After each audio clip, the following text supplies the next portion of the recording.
If simple changes to give people some sort of sanctity, some sort of safety, certain rights that are within the various acts of marriages can dismantle, as they say, a system. The question is, if that is the approach a government wants to take, we would never have seen sati go away, right? We wouldn't have seen dowry being banned. We wouldn't see child marriage. I need to have certain securities that unfortunately reside within these acts, whether it's the Special Marriage Act, whether it's the Hindu Marriage Act, whether it's the Foreign Marriage Act, or whatever it is. So those are the rights that we're really fighting for, not necessarily marriage in the way people look at the institution generally.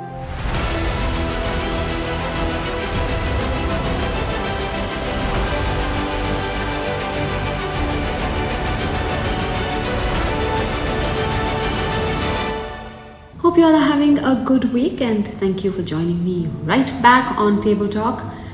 Well, recently the centre said that it is opposed to same-sex marriages. So in the backdrop of that affidavit that has been submitted in court, we are having a conversation today on where it leaves the LGBTQ community, where it stands, is marriage really important to them? Also, what is the problem with recognizing or legalizing same-sex marriages, and where is there hope for them in the future?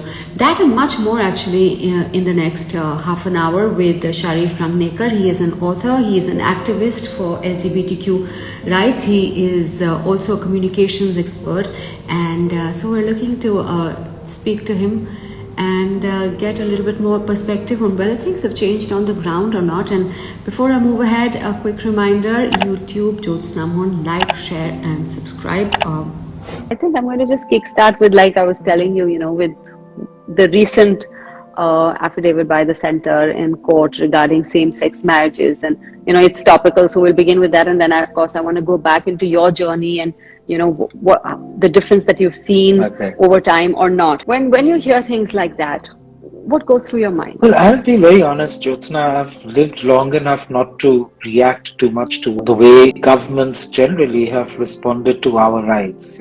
We've been through that earlier on under the UPA, under the Congress. We've seen religious groups make absurd claims against the community. We've seen parents and parent organizations say all kinds of things. But let's just look at this specific point of what the government has submitted in the courts.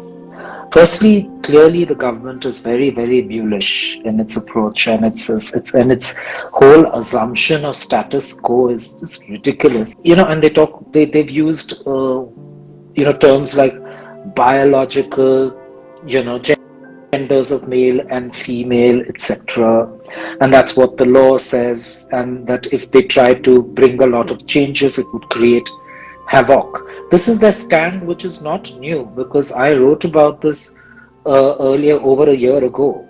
It's pretty much the same language that they've used then and what they've used now. I'm appalled that when we have a government which claims to be so strong, and India is supposed to be such a great country, and we seem to be, the topic across the world and everything like that, that they assume our society is so weak and fragile that a simple change in a law, and then the multiple laws that are related to it can create havoc. Then I think we should be addressing first the fragility of society rather than discussing our rights, because our rights we should just get, and then deal with the fragility of this extremely weak society. As getting into the fact that the Chief Justice said something very beautiful prior to becoming the Chief Justice, just hardly a week or 10 days, where he said familial. He used that, and he described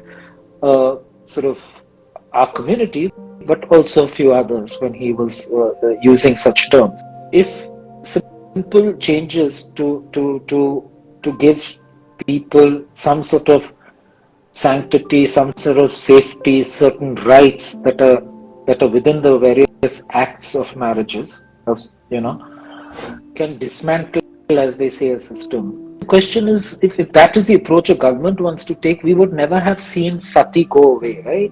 Not saying that sati doesn't happen. There are enough laws which are violated in India, but we wouldn't have seen sati being banned. We wouldn't have seen dowry being banned. We wouldn't see child marriage. In my book, Queer Sapien, I refer to something that Saurav Kirpal had written himself, where he says that in 1956 or so, the Hindu Marriage Act was amended. Had that not been amended, then the woman would have been reduced to a chattel, and a man had enough, he could have as many wives as he wanted, and he could choose who inherits what. So he could disregard certain children from one of the women or the other women or whatever it was. Now, if you hadn't changed all of these things, which changed the nature of family, of choice and of dignity, then the world doesn't change. And I'm also really surprised that you can go to a court, anyone, any political party, any government goes to court and says that the court doesn't have rights and starts to try and define what are fundamental rights. That's totally wrong, because the role of the court is to uphold the constitution and the fundamental rights that are there within it. And courts have said time and again that these evolve with time. They evolve with changing cultures, and sometimes law forces the change and sometimes society itself does. So we can't rely on society. So we do rely on the courts. Marriage, though, the answer, or how important would it be in this? See, I think marriage is a choice for someone, and I would say that that's a choice even for a woman. She doesn't have to be forced into a marriage, as what happens quite often. I don't think even a man, or cisgender or not, cishet or cisgay or not, should be left with the choice of who they wish to be and how they want to live their lives. The problem, I think, when we look at marriage, and that's how I look at it, it's really the act and the various rights under that, right? To me, I'm still in love with my partner without having that marriage act.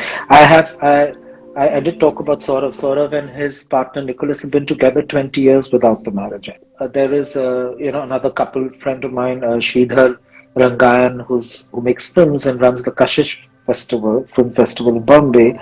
He and his partner Sagar have been together for I think 25 years.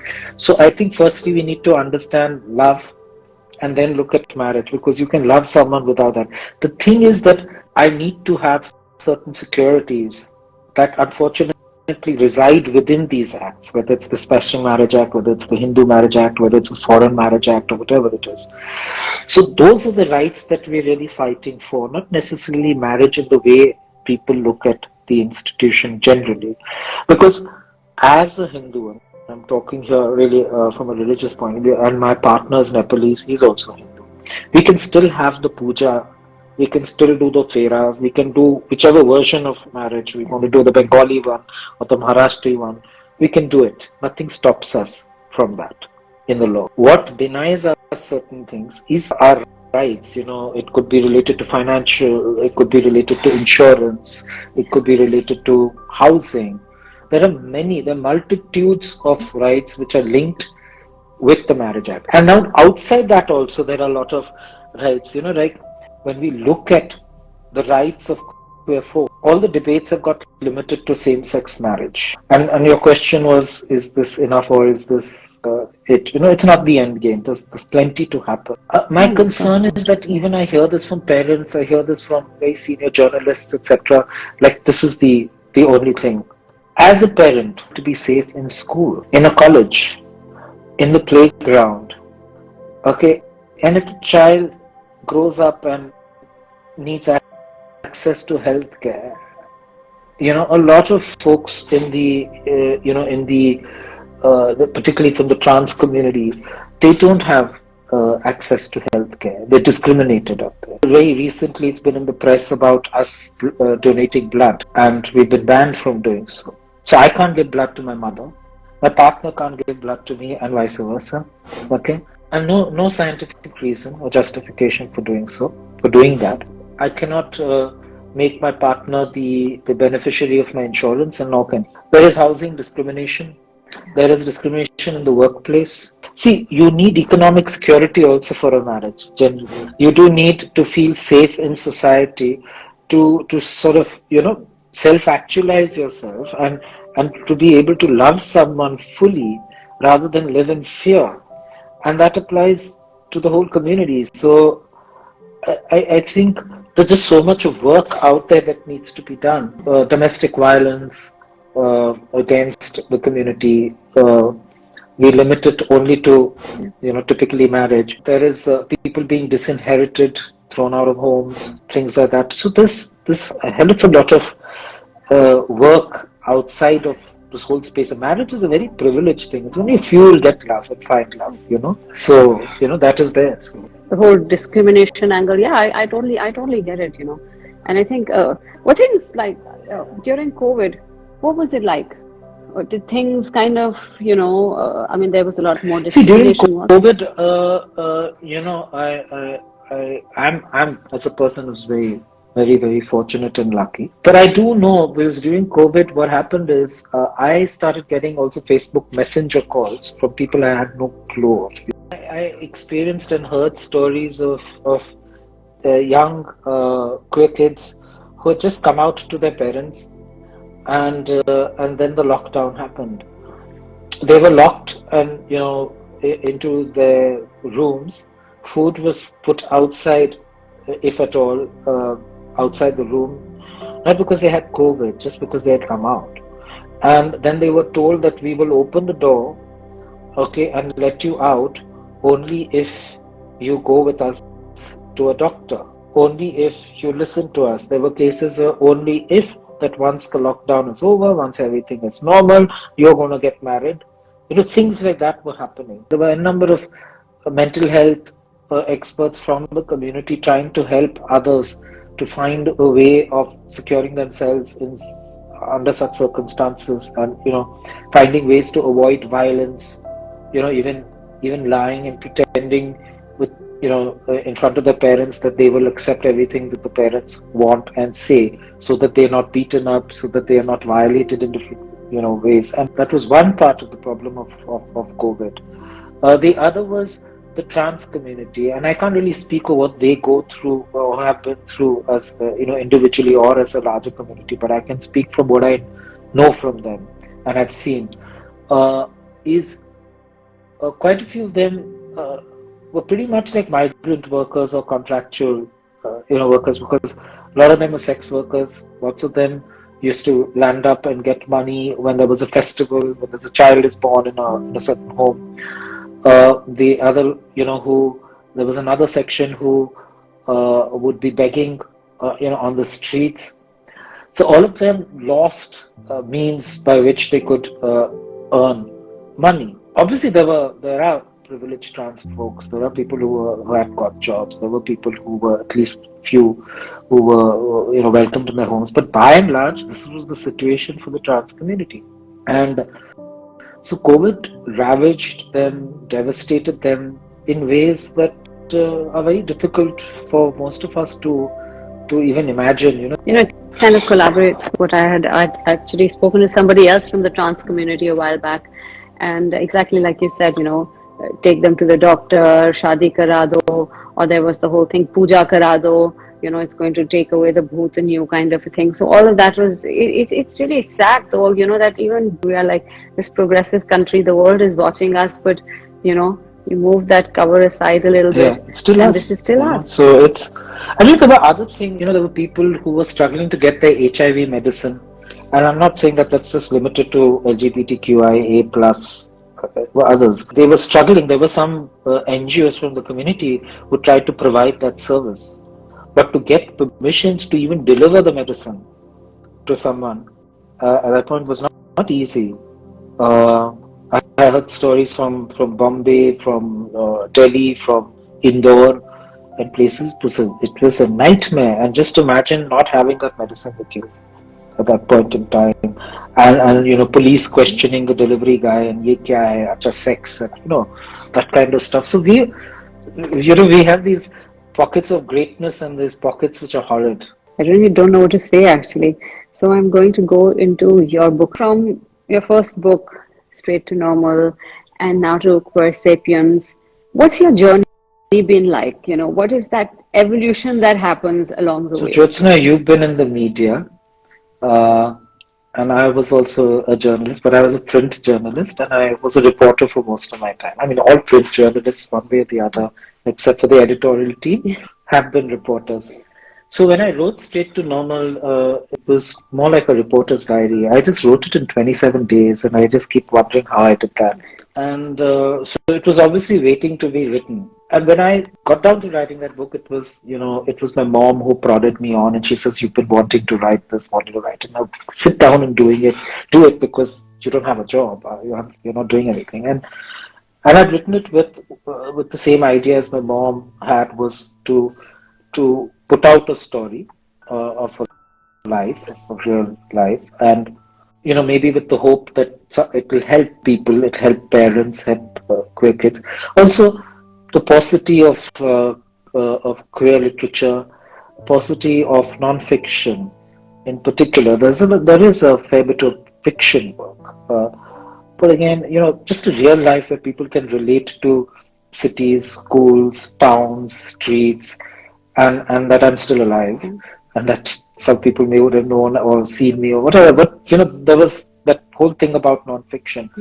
After that book came out, I was really stupid and silly, considering I'd spent 10 years in communication too. I just assumed that the book is launched and it's released, and after that I don't have to engage with it anymore. But I had to. People like me and a large number of people who came out around the same time, in the same town, same cities, had spent more of their lives trying to be themselves than having the energy and strength to invest in love. All these incidences people would ask me about and talk about what they'd read in the book, and I just made me very miserable. The upside of coming out of a depressive phase is that you start waking up to so many of these things. And so I had organized the Rainbow Lit Fest, and I got to engage with so many others from the community, started to learn and re-looking at life and looking at thoughts that had crossed my mind even earlier, which I'd never really written except in an article here or there. Queer Sapien is the journey of my whole life, but it's about stepping back and looking at society, looking at the press, looking at public relations, an industry that I've been part of. It's looking at independence and freedom from the point of view of being an indie artist too, not just about patriarchy and the power structure that it brings with itself, but it's also about the power structures that come with neoliberalism and the market, and how therefore women are depicted and commoditized and the man isn't. It was about the power structure that when we talk of equality is equal to what? Is it equal to man? Or is it choice? Is it equity? So all these things were going through my mind, and that's how this book came. And sometimes I wonder, had COVID not happened, had I not been stuck at home and been with my mom, and had I to engage with people outside on a regular basis, would I have been able to write this book? So the upside of COVID was this. The downside, I think, was just horrible, but it's become more like a queer lens on society. But my lens. A lot of people your age spend their life just being themselves, and instead of trying to be themselves. And tell me something, with this whole gender fluidity now, would it make it easier for the upcoming generations to come out? See, I think the younger generation in any case has done a great deal of, has contributed a lot to the idea of identity, I mean, there are obviously downsides where everything becomes I and not we, but the upside is that they've brought out identity in the way we would never have imagined, where they talk about how they love, who they love, or they don't want to love, or that they want to love themselves. And the realization of the self, to feel proud of themselves, to address issues like body shaming, which we never did for the longest time, to address issues of color and caste, which we never did for the longest time, our generations, that we just sort of normalized everything. That they are, I feel it's going to be even more fascinating to see how the whole spectrum of sexuality evolves, because even a decade and a half ago or so, we didn't have the word queer. We didn't use it the way we use it today. We didn't have I. We didn't have A. That is intersex or asexuality.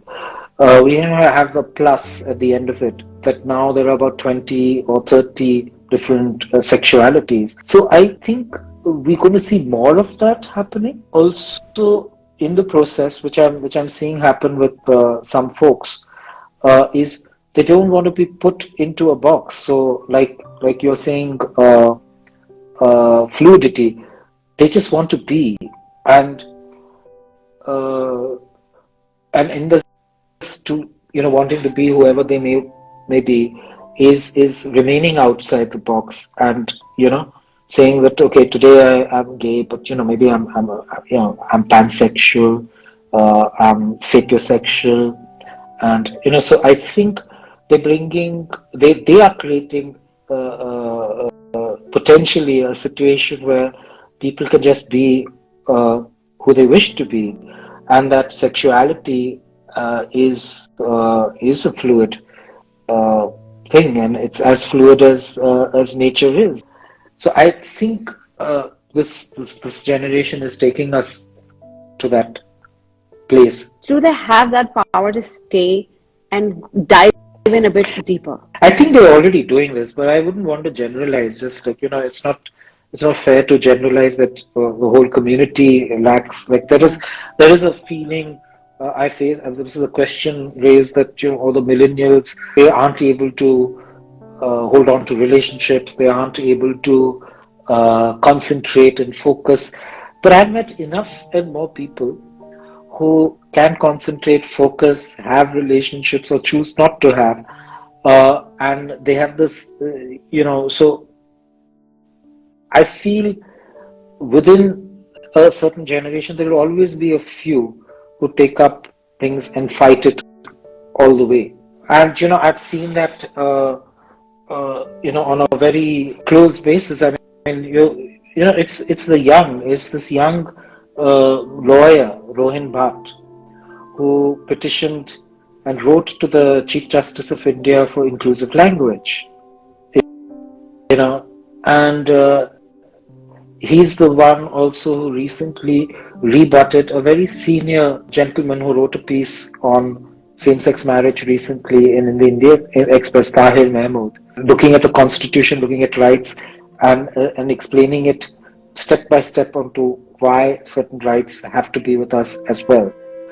And like that, there are so many others who are building community groups and sticking with them, for 5 years, 10 years already, drawing up plans into the future. And so I think they have it. I don't put anything beside them. Are there enough forums for creating awareness, of rights, sexual rights, of just rights of the LGBT community? Are there enough forums around? A lot more than we used to have, a hell of a lot. What is just amazing, in the last several months, I've been invited by schools that were otherwise assumed to be conservative. Scindia School, for example. So the school is trying to create forums and discourses. I have been to IIM Ahmedabad very recently. You would imagine managerial schools, again, very conservative, that the only thing they'd be interested is bottom line, but no, they were talking inclusion and trying to find out more. They're forming queer groups. And so there are a lot of colleges and universities already doing that. There are a lot of corporations which have ERG and groups on DEI, but independently NGOs are doing that.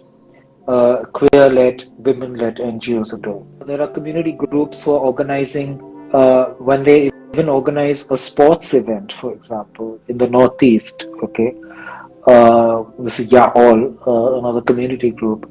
They're having discourses and discussions on rights and identity at the same time. Even Kashish, while it does the film festival, it does have panel discussions annually addressing representation, appropriation, authenticity, and who holds the mic. That's just one of many, forums and places for people to spend hours and hours,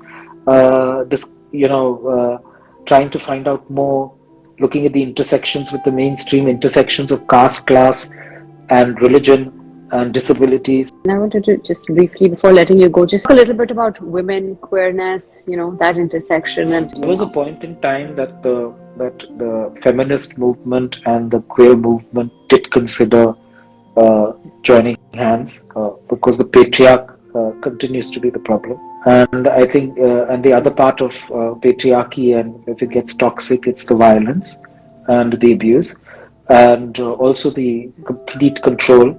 We've grown up with the idea what the woman wears, right? That the man wears the pants and the woman doesn't. A lot of women who, when you look at, in a way, they are Ardhanareshwar, better examples of Ardhanareshwar than men could ever be.